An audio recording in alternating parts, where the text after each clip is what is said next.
And your disability rep, Roy Rickstrew. Good to see you. Likewise, Tom. All right, we talk. Look, here you go. What income counts for SSI applicants? Because there are a lot of different kind of incomes, are there not? Yeah, there are. And the things that people identify pretty easily are earnings, income from our earnings. So the jobs that we work, that's Right. pretty straightforward. Yeah. You know, if you receive any other kind of benefits, pensions, anything like that, for example, those things are pretty easy for us to identify. But the SSI program also counts other things. And what's important to remember is the SSI program is really strict on the income and resource limits. And so oftentimes people encounter income that they didn't think about or didn't consider that affects their benefits. Right. For instance? Well, there's several things. First of all is the spouse's income in the home. And a lot of people have independent finances, separate bank accounts for Right. husband and wife. Doesn't matter for Social Security. If you're married, you're a couple, you're a unit. And in fact, some people are actually married even when they're not really married. So even if you didn't have a marriage license and a wedding per se, you can still be considered married by the Social Security Administration. Oh. Now, a lot of us will catch on and say, oh, common law, that's what Roy's talking about. Some states have common law. Yeah. Some states don't. Kansas, I believe, is one of them close to us that does. Okay. But it's also how you present to the community. So for example, my son and his girlfriend bought rings for each other. Okay. They didn't have a service until here recently, but for almost a year they wore rings and they presented as if they were husband and wife. So Social Security counts that as married, even though you're not necessarily married. Okay. If you present to the community as husband and wife, they'll count your spouse's income. So now it's one income, two people.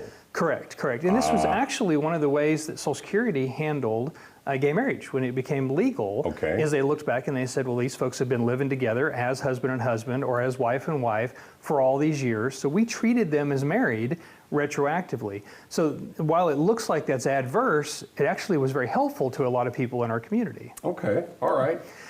Other things that come up, if the family helps us with rent and utilities or they give us money, those type of things count as an income in kind, and they reduce the amount of our SSI grant. This is sounding like if you are getting support in any way monetary, that is income.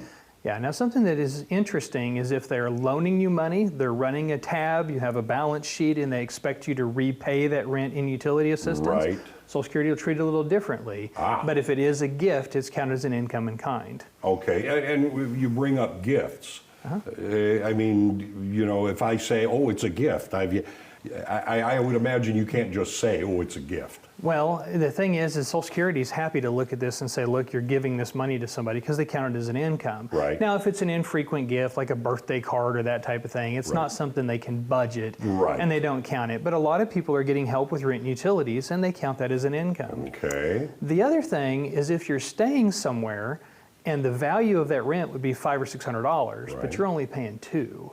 Social Security can look at that difference and consider that an income. They very recently have changed the way that they look at that. And so if you've been denied Social Security SSI in the past because of these in-kind type gifts or because of this rental imbalance, you really need to talk to somebody like our office. Yeah, okay. Food assistance, I'm seeing this here. Yeah, and that's something that's a very recent change as well. It used to be if you got help from food banks or if your family gave you money for food or brought you food, they'd count that as an income in kind. The government's recently decided that being able to procure food is a big enough deal. They're not going to count food assistance against you any longer. That's a very recent change. Yeah, okay. Are these things that are going to be surprising to people? Oh, I think so. Yeah, all right. Same thing if you work off your rent, and a lot of people do have these type of agreements. I have folks that live in a hotel, for example, that do some maintenance work around the hotel and it offsets their rent. They can take the value of that, treat it as income, even though you're not getting touch it, feel it cash, they can still count that as income and use it against you. doesn't always go below the radar. Right. Okay. All right. And these clinical trials, there's some thresholds. Part of that's exempt, part of it's not. A lot of side hustles that people do, just because you don't pay taxes doesn't mean it's not income that should count against you. And then things that you sell to friends or family.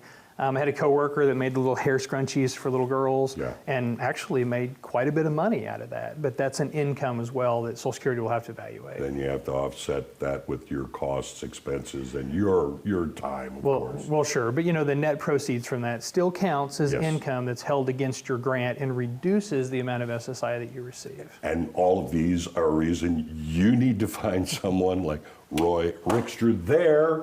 You can see right there, there's the QR code, and he's at 417-812-6698, your disability rep. Roy Rickster, good to see you. Good to see you.